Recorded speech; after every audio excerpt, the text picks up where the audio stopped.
Hello everyone, my name is Dee and welcome to Books and Quirks. Today I'm here to do my Read-o-Rama Wrap Up. So I was so happy with all of the books that I got read during the week.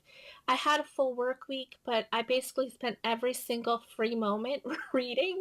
So I was able to get six and a half books read, and I'm going to show them all to you now. And I pretty much, except for maybe one, I pretty much enjoyed every book that I read. So that was quite nice too. I didn't really feel slumpy at all during the week. So it was quite a lot of fun. I only completed a couple of the challenges, but that's okay. I'm completely okay with that because I still got all this reading done and I got a lot more than I originally anticipated. So Readorama took place for a week and it ended Saturday night at 11:59 p.m. So yeah, let me just get right into all of the books that I managed to finish during that week. And none of these books are in order. I just have them in a pile here. So this is not the order in which I read the books. The first one that I want to show you is the very last book that I finished during the readathon, and I finished it on Saturday, and that is All Yours by Claudia Pinera. I really enjoyed this book. It is quite twisted. This is a translated work. The author is from Argentina. This book is about, it really deals with morality and, infidelity. And basically, what you find out in the first part of the book is that this couple, Inez and Ernesto, are married. They've been married for 20 some odd years, and their marriage isn't the best. And the wife, Inez, finds out that Ernesto has been cheating, and he also is maybe guilty of murder.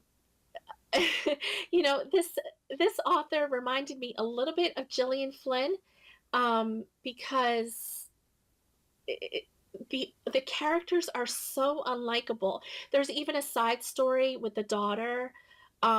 It's just none of these characters are likable. Even although I felt sometimes for the wife in this story, even her character's a little bit. It's just a very twisted novel, but it is a page turner. It's very short. It's only about 160 pages, and I absolutely loved it. I gave it 4 stars.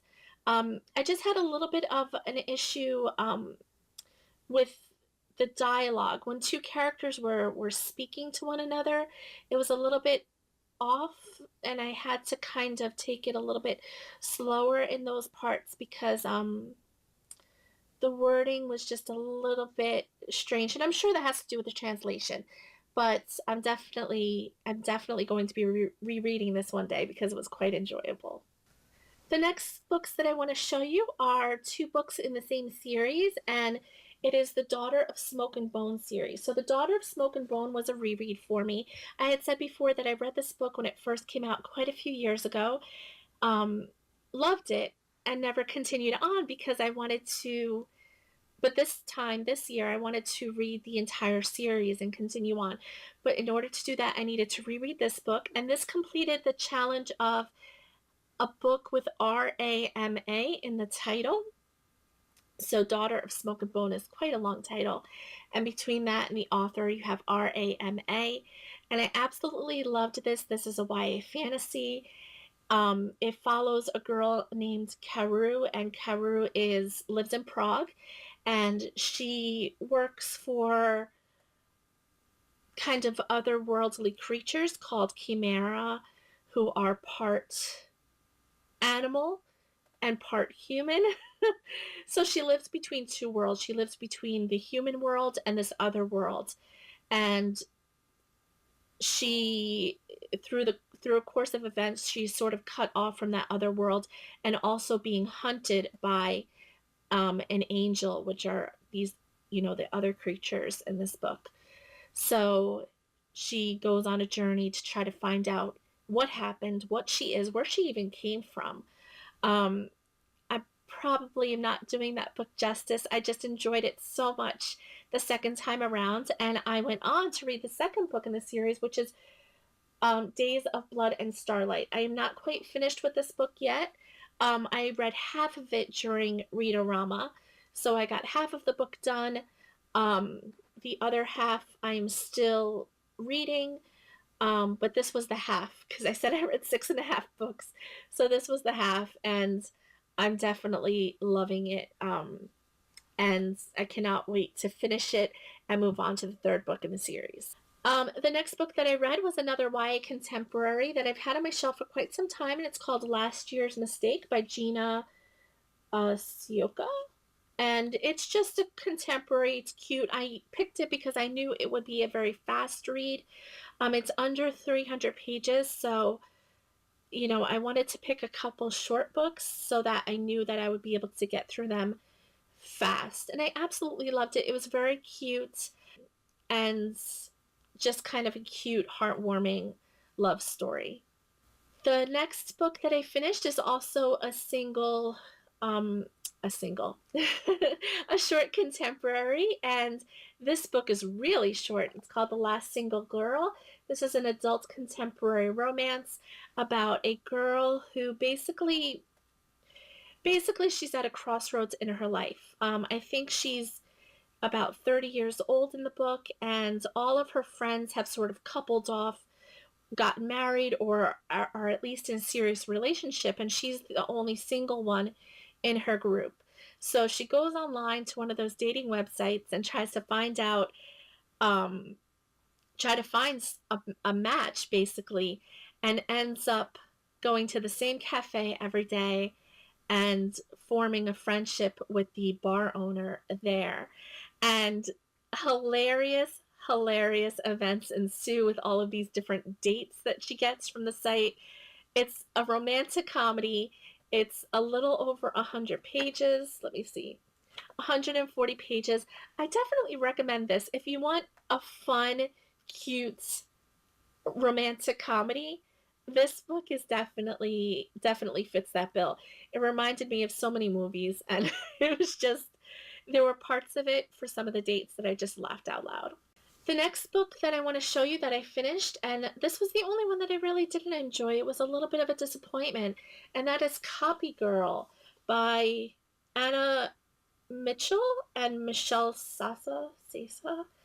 Um, this book I purchased a while ago at Barnes& and Noble. I just happened upon it, and it's a contemporary about a girl that works in an advertising firm, and she sort of, has to make her way as a woman in a predominantly male occupation.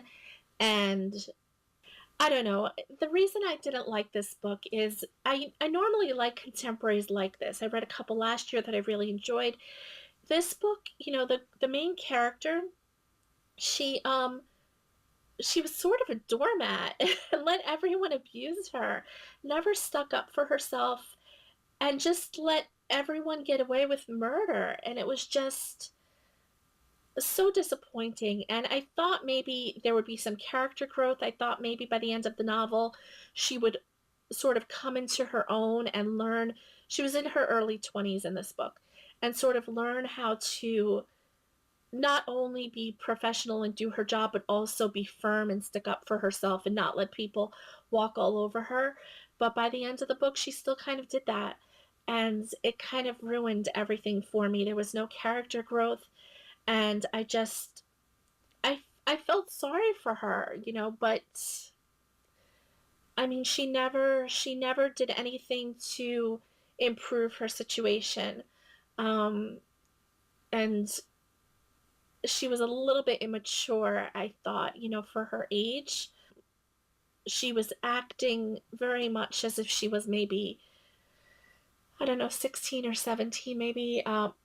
I just didn't really enjoy this book. I did give it 3 stars, but that's probably, I mean, I did give it 3 stars on Goodreads, but it's more like a 2.5 star for me. The last book that I have to show you that I finished during Readorama was Not If I See You First. And this completed the challenge of read a book where the main character or a character has a physical or mental disability. And obviously, if you can't tell from the title and the braille on the front cover, is that the main character is blind. I had never read a book like this before. I had never read a book where the main character was blind, and I have to say that it was really good, and I got to see things from a completely different perspective. I, having getting the perspective of the character, the blind character, was kind of eye opening. There are things that, she would need to deal with every day that I didn't even think about. I loved this book so much, and I gave it 5 out of 5 stars. I cannot wait to reread it in the future, and I think that I want to read more about, maybe characters that do have a physical disability, characters that are blind or deaf or have another physical um, ailment. I've read quite a few books where characters have mental illness, um, especially in 2016. I don't know. I seem to pick up a lot of those kinds of books, but I don't think I have read many, at least that I can recall, where a character has a physical disability. Um, so that was kind of refreshing in a way, and seeing it through their eyes really, really helps. So that is all I have for you. That was really a quick kind of wrap up. I just wanted to talk a minute or two about each book. But I really enjoyed Readorama. I love this readathon. I so appreciated all of the hosts. I was only able to take part in a couple Twitter sprints, but the ones that I did take part in, I really, really enjoyed. And yeah, I can't wait until the next one because I really love these types of readathons. So that is all I have for you. I hope you all enjoyed. I've been watching some of the wrap ups that you all have done as well, and I've been really enjoying them. Please like and comment and subscribe, and I will see you all very, very soon. Bye.